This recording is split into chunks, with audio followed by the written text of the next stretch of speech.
This is Cerebral Cinema. Movies of the mind.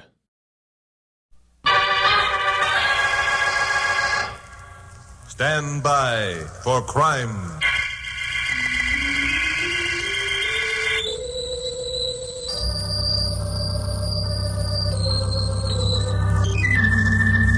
Hi, it's Chuck Morgan again.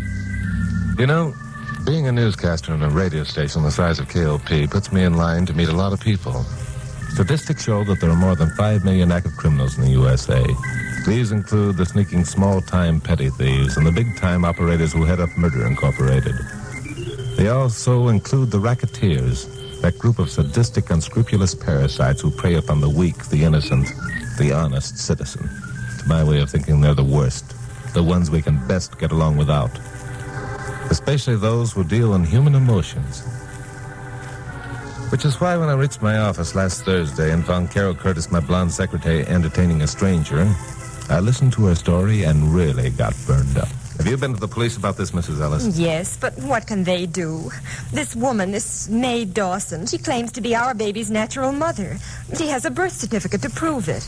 You see, Chuck, Mr. and Mrs. Ellis adopted Betsy when she was only 7 months old. She's now 6 years. Naturally, they think of her as their own. Oh, she is our own, Miss Curtis. Why, we love her more than if I were her natural mother. What about the adoption agency? Well, they went out of business a year after we took Betsy. Yeah, it's the usual pattern. If you people who adopt youngsters would only investigate these so-called... Chuck, Mrs. Ellis didn't come here to be lectured. I'm sorry. She knows she's wrong, but that doesn't alter things. She's in danger of losing her child, and she wants to know if there isn't something you can do to prevent it. Well, I don't know what. The police's hands are tied. What about this Mae Dawson, the child's natural mother? Well, she claims that after the child was born, she was unable to support it, so she left it with the adoption agency. And she told them that as soon as she was able, she'd come and get the baby and pay them for having kept it. Yeah, that follows, too. Oh, hello, Pappy. Come in. This is Mrs. Clara Ellis. Mrs. Ellis, Pappy Mansfield, owner of KOP. How do you Hi. do? Mrs. Ellis believes she's been victimized by one of those adoption agencies, Pappy. Oh, one of those, huh? Yeah. She's going to lose her baby, Pappy, unless someone does something about it. And I think Chuck should do it. Chuck, what can Chuck do? Well, he can at least talk to that Now, woman. wait a minute, Glamour Puss. Mrs. Ellis, have you said anything to this woman about money? I mean, did you offer her a sum if she allowed you to keep the youngster? No, I was afraid to. My husband's a tool and die worker, Mr. Morgan. He makes a comfortable living, and we've saved $2,000 against Betsy's education. If Mae Dawson took that $2,000, then she'd want more. We'd be bled for the rest of our lives. And if she didn't take the $2,000, then you'd have to assume that she was the child's natural mother. And you don't want to think that. Right, Mrs. Ellis? Yes, that's right. But whether she is or not, she hasn't any rightful claim to Betsy. Why, the woman hasn't seen the child since she was 7 months old. Now, how could she possibly... Your mother instinct is getting the best of you, Glamour Puss. You know, that money angle might give us the answer we're looking for. Now, just what do you think you're going to do? Yes. Just what do you think you're going to do? I hope. Well, if the woman were offered some money, a sizable amount, and took it... It would prove the whole thing's a racket, and Mr. and Mrs. Ellis could keep their baby. And if she didn't, Chuck would be a sucker. How much money were you thinking of offering, Chuck? Say $20,000? Well, that's a good, neat figure. Now, just where are you going to get this tidy sum to offer the lady? Where? Why, Pappy, I'm surprised. You're going to provide it, of course.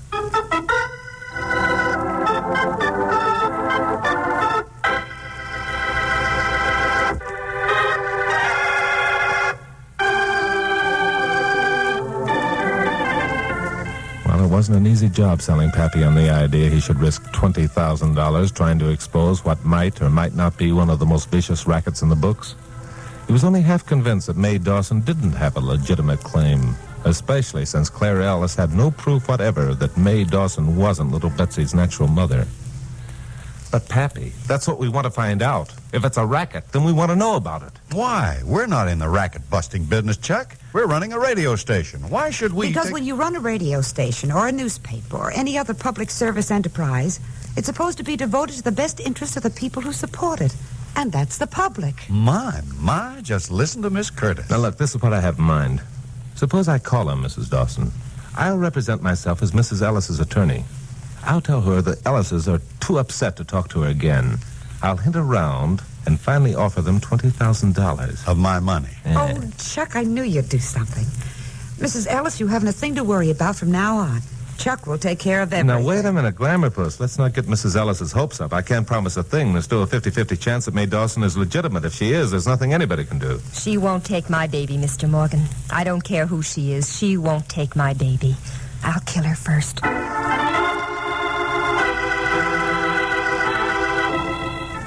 more I thought about this thing, the more I wondered if I weren't being a sucker. Even if, after talking to Mae Dawson, I became convinced she was pulling a racket, what could I do about it? The whole thing didn't make sense, except that I kept thinking what a terrible tragedy it would be if Clark and Clara Ellis had their baby taken away from them, or if Mrs. Ellis carried out her threat to commit murder. So it was with considerable misgivings that I rang the doorbell of an apartment in West Los Angeles, which was where Mae Dawson had told Clara Ellis she was living. Yes? Hello, you Mrs. Dawson? Yes, I'm Mrs. Dawson, but if you're selling... No, I'm not selling anything, Mrs. Dawson. My name is Simpson. I'm an attorney employed by Mr. and Mrs. Clark Ellis. Oh, yes, Mr. Simpson. Won't you come in? Thank you. Would you sit over here, please? Thank you very much. I hardly know what to say about this, Mr. Simpson. I know exactly how the Ellises feel, and I certainly don't blame them. Did I hear the bell? Oh, company, Mae? Oh, Arnold, I'm glad you stayed home today. This is Mr. Simpson. He's an attorney hired by the Ellises. How do you do, sir? How do you do? I can guess why you're here, Mr. Simpson. We both feel terrible about this, probably as bad as the Ellises. But you are going through with it. Well, you see Mr. Simpson, if you or the Ellises could only see our side of the picture. You see, Arnold and I were married a year after I learned that the adoption agency had closed. Yeah. Our first baby died at 3 months. The doctor told me I couldn't have any more. It was the worst thing that ever happened to me. For a long while, I thought I'd never be normal again. Well, didn't it occur to you and Mr. Dawson to adopt a child? We talked about it, but... Do you know how it feels to have a child of your own, Mr. Simpson, and lose it? No, I'm afraid I don't. I'm not married. Mae took it hard, Mr. Simpson. I kept her under a doctor's care for about 15 months. Then one day I was going through some of her things, and I came across Betsy's birth certificate. Oh, you didn't know about her first child then? Well, I knew she'd been married before, but she never told me about the baby. I was afraid of what he'd think of me for abandoning Betsy. And what did you think, Mr. Dawson? Well, it was quite a blow, but, well, I love my wife very much, Mr. Simpson. She was ill at the time, and I certainly wasn't going to condemn her for something that wasn't her fault. Yeah. How long was it after that you decided to claim Betsy? Not until last week. I had no idea where Betsy was living or who her foster parents were. And then, quite by chance, I met Mr. Harrison. Mr. Harrison, who's he? Mr. Harrison owned the adoption agency where I'd left Betsy. Oh. I reminded him that he'd promised to keep Betsy for 6 months before letting her go. And he reminded me that he had kept her for 6 months and 1 week. And then that he only let her go because he decided to close the agency. I see. And he told you where the Ellises could be found? Yes, he did. Arnold and I talked it over, and then I decided to go see Betsy. I don't know what happened to me that day, only suddenly I simply had to have my baby. Well, I think I can understand how you felt, Mrs. Dawson, but I can also understand Mrs. Ellis's feelings, too. By the way, I wonder if I can see that birth certificate. Yes, of course. I'll get it for you. Thank you. Well, Dawson got the birth certificate without hesitation. I took it over to the window where I could get a good look at it. Now, I'm no expert on birth certificate, but this one looked okay to me. It had been recorded in a small town in Rhode Island, properly signed and sealed. Still, there was something I couldn't put my finger on. Maybe it was because the Dawsons had been too willing to let me see the paper. While stalling for time, I turned the certificate over and back again, pretending to be studying it. But whatever it was that had hit me wouldn't gel. Well, it certainly looks okay. This is going to be rough on the Ellises. Mrs. Dawson, about adopting another baby... I couldn't, Mr. Simpson. I just couldn't, knowing that Betsy's my very own. Yes, that's true, but she's Mrs. Ellis's own, too. Well, there's something else to consider, too, Mr. Simpson. It's expensive adopting babies these days. Expensive? Well, I don't know much about this business, but I understand it's Well, a very there's always a certain amount of expense involved in such a procedure. There's legal work, physician's fees, adoption fees, why, a dozen different items that all add up. Well, in that event, I'd like to make a suggestion. If it's finances that bothers you, I'm sure the Ellises will be glad... Oh, it's no use, Mr. Simpson. I want my baby, and I mean to have her. But, darling, we can at least listen to Mr. Simpson's suggestion. What were you going to say, Mr. Simpson? Well, simply this. The Ellises are willing to pay a sizable amount in order to be able to keep Betsy. Enough, in fact, to defray all the cost of adopting another baby and to secure the child's future and your own for a considerable period. And what would that amount be? $20,000. $20,000? Oh, Arnold, no. I don't care how large the amount is. Can't you understand that it isn't money I want? It's my baby. I understand perfectly, my dear. But what could we do for Betsy? We're in rather poor circumstances, you know. And if we had our own baby with enough money to rear her properly, wouldn't it be best all around? Well, it is worth considering, Mrs. Dawson, and think of what you'd be doing for the Ellises. I know. But Betsy's mine, my very own, and it's she who I want. Oh, you're upset, darling. Believe me, I don't want you to think that I'm weighing money against your child. But there's so many other factors to consider. I tell you what, let's think it over and talk it over a little before we give Mr. Simpson our answer. There'll be no harm in that. Oh, all right. Fine. Now, is that satisfactory with you, Mr. Simpson? Say, a day or maybe 2 or 3 days. Oh, of course. I'm sure the Dawsons will be agreeable. Here. I'll give you my phone number where I can be reached. So I scribbled my home number on a slip of paper and gave it to Arnold Dawson. Wondered if he'd check up the location, and wondering also if he'd look up Attorney Simpson in the city directory. Then I remembered I hadn't given him my first name. There must be 100 or more attorneys named Simpson in the L.A. area. But the way I had it figured, Arnold wouldn't bother to check anything. He wanted to get his hands on that 20 grand. Also, he wouldn't wait 2 or 3 days either. I was right. He called me that evening and said that he and his wife had decided to take the money and adopt another baby.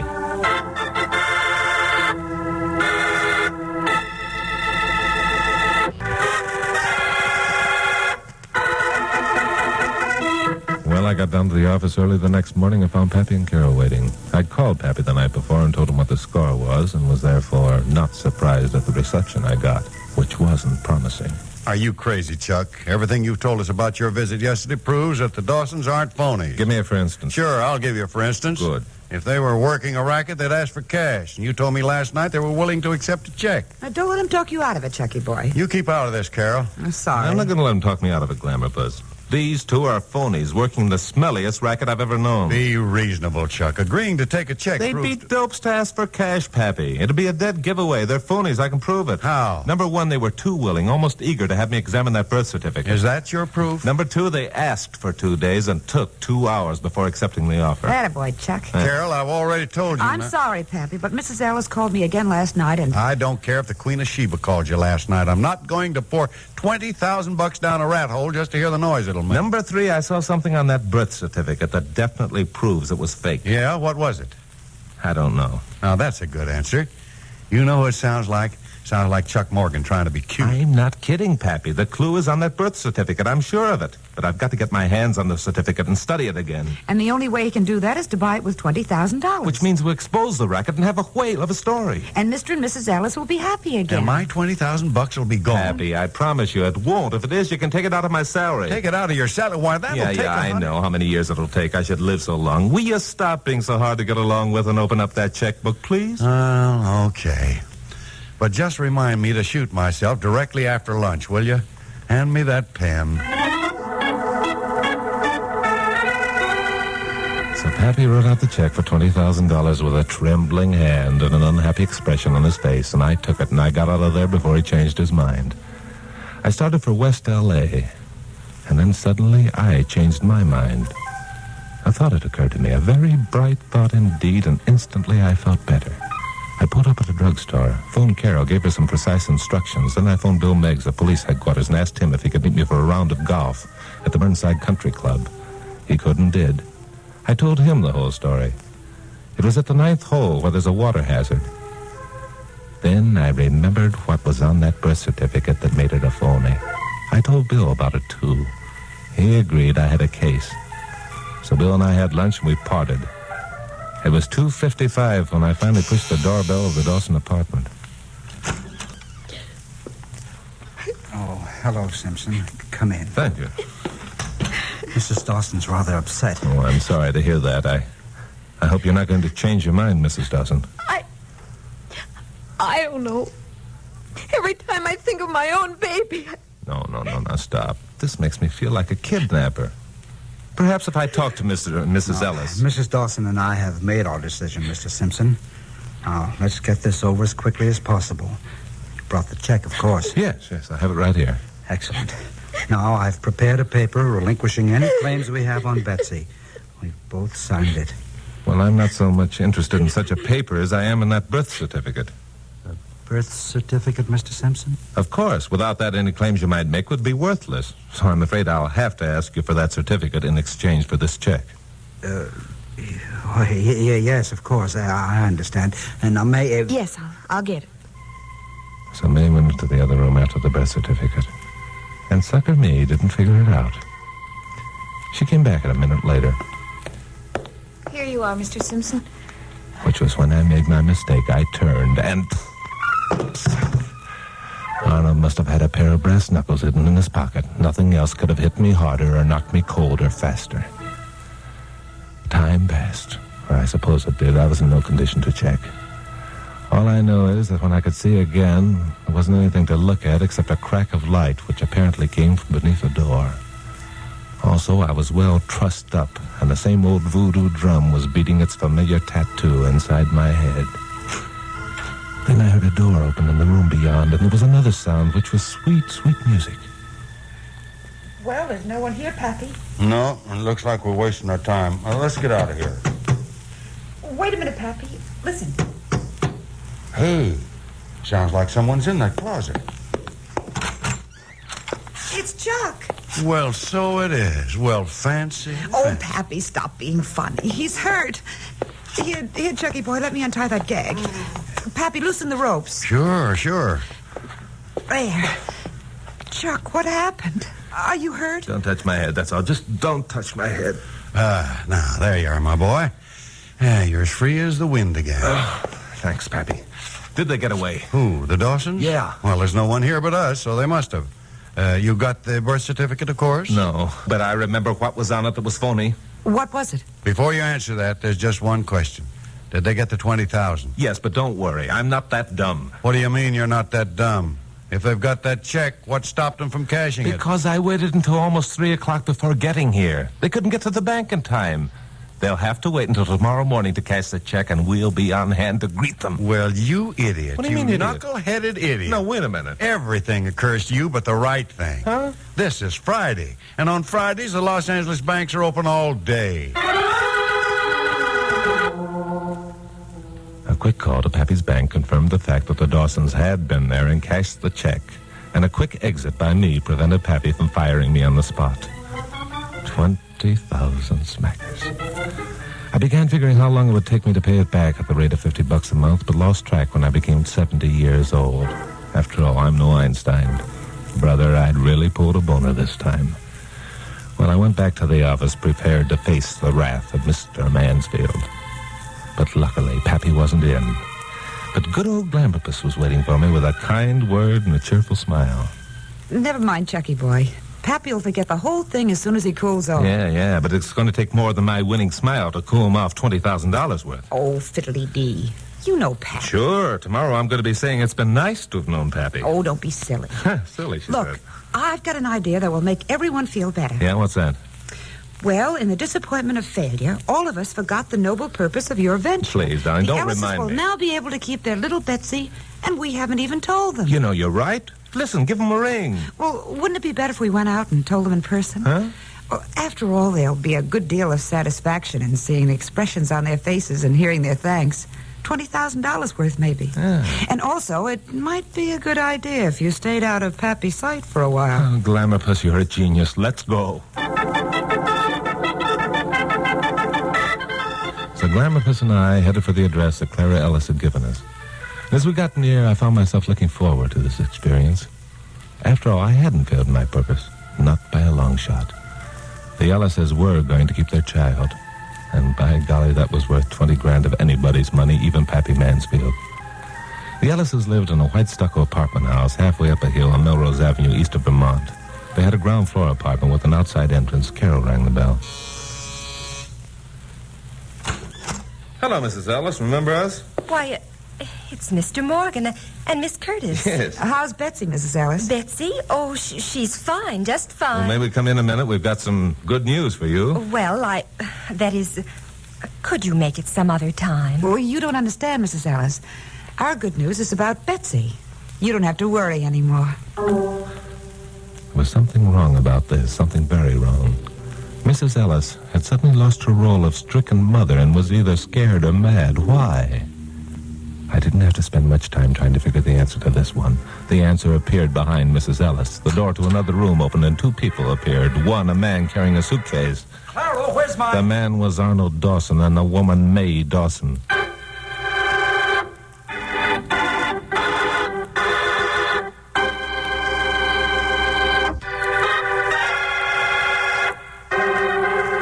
For about 2 seconds, all five of us stood frozen in a state of shock. And in that 2 seconds, the whole dirty picture was revealed to me as clear as a newly washed window. We'd been taken in by one of the smoothest rackets I'd ever come across. The Dawsons and Mrs. Ellis had conspired to extort $20,000 from Pappy Mansfield. There wasn't any little Betsy, or stricken parents, or long-seeking mother. It was all a gag. But it was the fact that they'd made a goat out of me that made me mad. I not only saw red, but all the other colors of the spectrum. It didn't make any difference that at that moment Dawson dropped his suitcase and reached for a gun. I went into that house like a charging bull. Out of my way, woman. Chuck, look out! All right, you two-bit chiseler, you just missed your only chance. Make a sucker out of me, will you?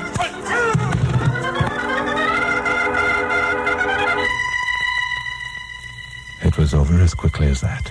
Dawson was down and out, and I had his gun. The two females had been too scared to move, so now they didn't have a chance.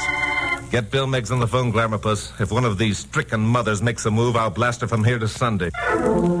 So that's how it was that a half hour later, Carol and I were driving back to KOP to bring the glad tidings to Pappy Mansfield. Pappy was alone in his office when Carol and I walked in.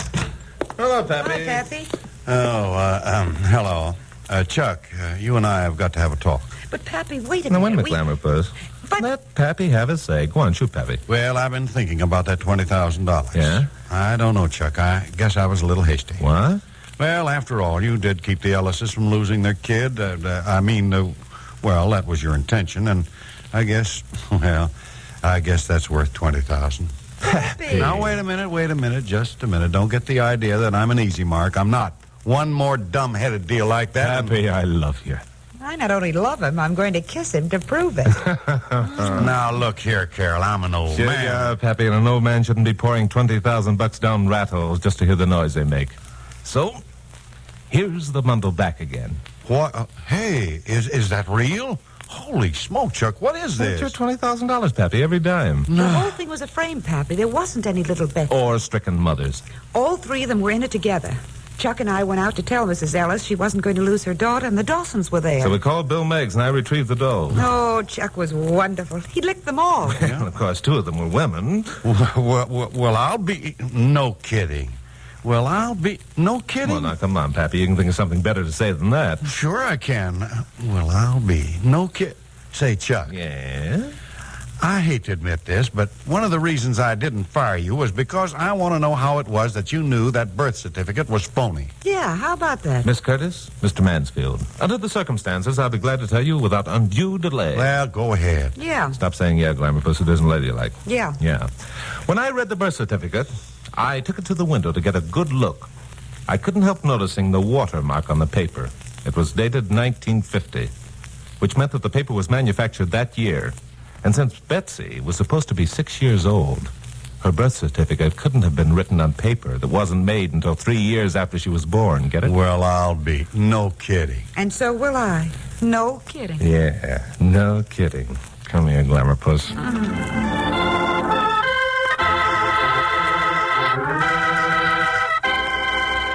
Cerebral Cinema hopes you have enjoyed this movie of the mind.